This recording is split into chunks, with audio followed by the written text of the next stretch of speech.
नमस्कार, मैं हूं पवन त्यागी। मध्य प्रदेश में मोहन यादव कैबिनेट का विस्तार हुआ है और इसमें जो पहली बार मंत्री बने हैं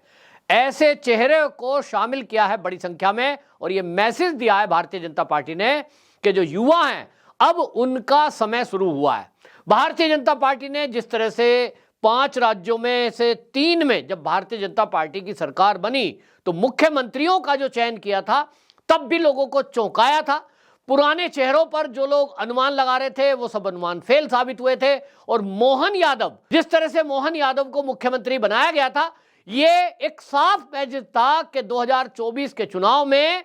विपक्ष ने तो केवल मुद्दा बनाया है ओबीसी का, भारतीय जनता पार्टी उसको इंप्लीमेंट कर रही है। हालांकि मैंने आपको पहले भी बताया है कि भारतीय जनता पार्टी तो पहले से ही संतुलन को लेकर चलती भी है। और जिस तरह से भारतीय जनता पार्टी का एक नारा भी है, सबका साथ, सबका विकास, सबका विश्वास और सबका प्रयास, तो उसमें सबका साथ में एससी, एसटी, ओबीसी या जनजाति हो, सबकी भागीदारी भारतीय जनता पार्टी में सुनिश्चित है। अब आप देखें कि ये जो विपक्ष है ओबीसी की बात करता है, लेकिन अभी हाल ही में आप देखें ये जो है ओबीसी के क्या बात करता है, लेकिन मध्य प्रदेश में आपको बता दूं रिकॉर्ड तोड़ दिया है। मध्य प्रदेश में 28 विधायकों ने मंत्री पद की शपथ ली है, लेकिन उसमें आपको बताएं कि ओबीसी बड़ी संख्या में है और ओबीसी की संख्या 12 है। अब इसी से आप आइडिया लगाइए कि 28 में 12 ओबीसी, और इसमें अगर जो है एक और जोड़ दें मुख्यमंत्री को तो ये संख्या 13 हो जाती है। और ये अपने आप में बता रहा है कि भारतीय जनता पार्टी 2024 में भी किस तरह से टिकटों का बंटवारा करने वाली है। इसी में आपको बता दें कैबिनेट मंत्री 18, राज्य मंत्री जिन पर स्वतंत्र प्रभार रहेगा वैसे 6 लोगों को शपथ दिलाई गई है। इसमें महिलाओं की भागीदारी भी बड़ी संख्या में, एक अनुमान लगाया जा रहा था कि भाई जब 28 मंत्री शपथ लेंगे, मंत्री पद की शपथ लेंगे तो उसमें 1 या 2 महिलाएं कम से कम रहेंगी, लेकिन महिलाओं की भागीदारी 28 में 5 है। यह भी बता रहा है कि भारतीय जनता पार्टी ओबीसी, जनजाति और शेड्यूल कास्ट महिला इनको अब आगे बढ़ा रही है। 5 महिलाओं को जगह दी गई है। वहीं सामान्य वर्ग में भी 8 जो विधायक हैं उनको मंत्री पद की शपथ दिलाई गई है। शेड्यूल कास्ट की बात करें तो 5 और एसटी को 4। ये मंत्री पद के बंटवारे का हिसाब किताब रखा गया है, जिसको देखते हुए ये कहा जा सकता है कि आप ये समझ लें कि 2024 का खाका क्या होगा इसी मंत्रिमंडल से आपको जाहिर हो जाएगा। जिस तरह से राजस्थान में मुख्यमंत्री एक ब्राह्मण को बनाया गया, उससे कहीं ना कहीं ये भी साधने की कोशिश की गई थी कि भाई जिस तरह से कहा जा रहा है कि बीजेपी तो ब्राह्मणों का ख्याल ही नहीं रखती है, सामान्य वर्ग की उपेक्षा की जा रही है, उन सब बातों को भी पीछे करने के लिए वहां आप देखिए भजनलाल शर्मा जी को मुख्यमंत्री बनाया गया। यानी ये कहा जा सकता है कि राजस्थान, मध्य प्रदेश या छत्तीसगढ़ हो, तीनों राज्यों में जिस तरह से मंत्री पद का बंटवारा हुआ है, जिस तरह से मुख्यमंत्री बनाए हैं, उसमें एक बात तय है कि सभी वर्गों का साथ लिया गया है, सभी वर्गों को साथ लेकर चला गया है। अभी राजस्थान में मंत्री पद बंटना है, लेकिन जिस तरह से वहां भजनलाल शर्मा जी को लेकर बात हो रही है, मेरी राजस्थान में बहुत सारे कुछ लोगों से बात हो रही थी जो भारतीय जनता पार्टी के कार्यकर्ता हैं और जो भारतीय जनता पार्टी के नहीं भी हैं, वो सामाजिक कार्यकर्ता है। उनका कहना यह है कि भजनलाल जी का जो चयन राजस्थान में बीजेपी ने किया है, कहते हैं हम तो ऐसा सोच रहे हैं ये हमारे ही घर के व्यक्ति को सीएम बना दिया। ज्यादातर लोग, मैंने कई ऐसे लोगों से बात की है जो बीजेपी के वो सदस्य भी नहीं है, वो कह रहे हैं कि हमको संघ के लोग हैं, हमें तो सामाजिक काम करते हैं, हमें लगता है कि कभी भी अगर बीजेपी कार्यालय गए या जहां भी कोई समाज में कोई मुसीबत आई और जरूरत पड़ी तो भजनलाल शर्मा वहां खड़े हुए दिखाई देते थे। अब इस तरह के चेहरों को भारतीय जनता पार्टी आगे ला रही है, जिनका बैकग्राउंड उस तरह का है कि जो समाज में काम करते रहे हैं, समाज को साथ लेकर चले, भले ही उनका नाम ज्यादा फेमस ना हो। अब एक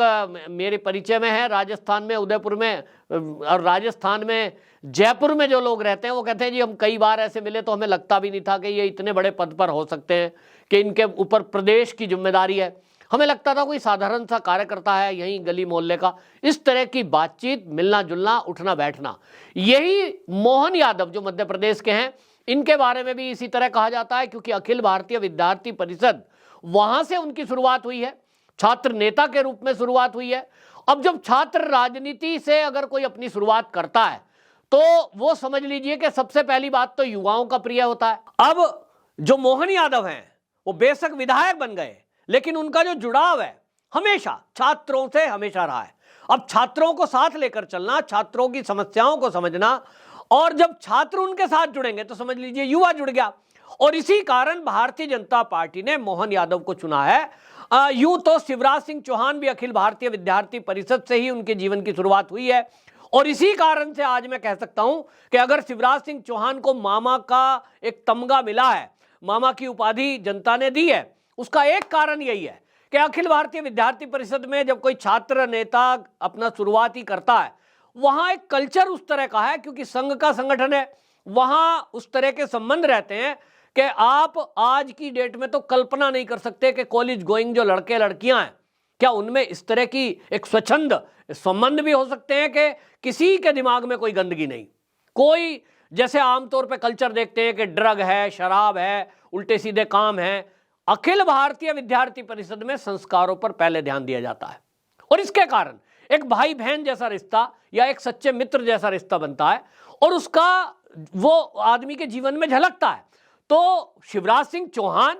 उनकी लोकप्रियता, उनका काम करने का तरीका वो भी दिखाई दे रहा है कि बैकग्राउंड में संघ और एबीवीपी है।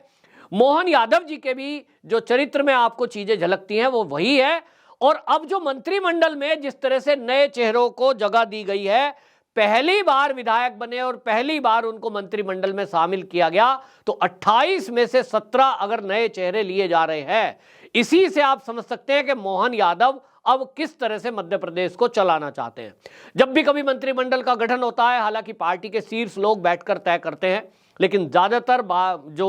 मंत्रिमंडल में लोग तय होते हैं उसमें मुख्यमंत्री जो चुना गया है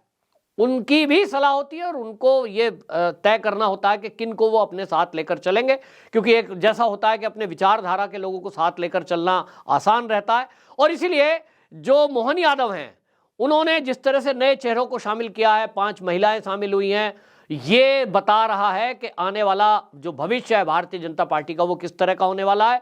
लोकसभा के चुनाव में अब कुछ ही महीने बचे हैं, और इसलिए ये एक शुरुआत हो गई है। अब विपक्ष का जो एजेंडा चला रहे थे इंडिया अलायंस वाले नेता कि जिसकी जितनी जनसंख्या उसकी उतनी भागीदारी तय करेंगे, ओबीसी की बात करेंगे। और राहुल गांधी का आपने भाषण सुना होगा, ये कह रहे थे जी साहब कैबिनेट में जो यहाँ पर केंद्रीय सचिव हैं उनमें कितने ओबीसी हैं, मात्र 3 हैं, इस तरह की बातें कर रहे थे। अब जनता उनसे सवाल पूछेगी कि भारतीय जनता पार्टी ने तो 28 में से 12 ओबीसी बनाए, आप बताइए आपका हाल क्या है, आपने कितने बनाए, बताएंगे आप? तेलंगाना में अभी कांग्रेस की जो सरकार बनी है उसमें कितने ओबीसी हैं, क्या कांग्रेस बताएगी? लेकिन नहीं, सीधा एक एजेंडा है जहां भारतीय जनता पार्टी जो बोलती है वो करती है, और वो दिखाई देता है। ये 2024 का चुनाव, अब जिस तरह से भारतीय जनता पार्टी अपनी तैयारी कर रही है, शिवराज सिंह चौहान ने भी दावा किया है कि मध्य प्रदेश में ये जो मंत्रिमंडल है, जिस तरह से काम की शुरुआत हुई है, और उस काम की शुरुआत में जो कैबिनेट का विस्तार जिस तरह से अब हम देख रहे हैं, उनके चेहरों को देखते हुए शिवराज सिंह चौहान ने भी कहा है कि ये डबल इंजन की सरकार बड़ी तेजी से काम करेगी, और उन्होंने कहा कि हम 29 की 29 लोकसभा की सीटें जीतने जा रहे हैं, इससे तय हो गया है। आपकी क्या राय है, कमेंट बॉक्स में जरूर बताएं। वंदे मातरम।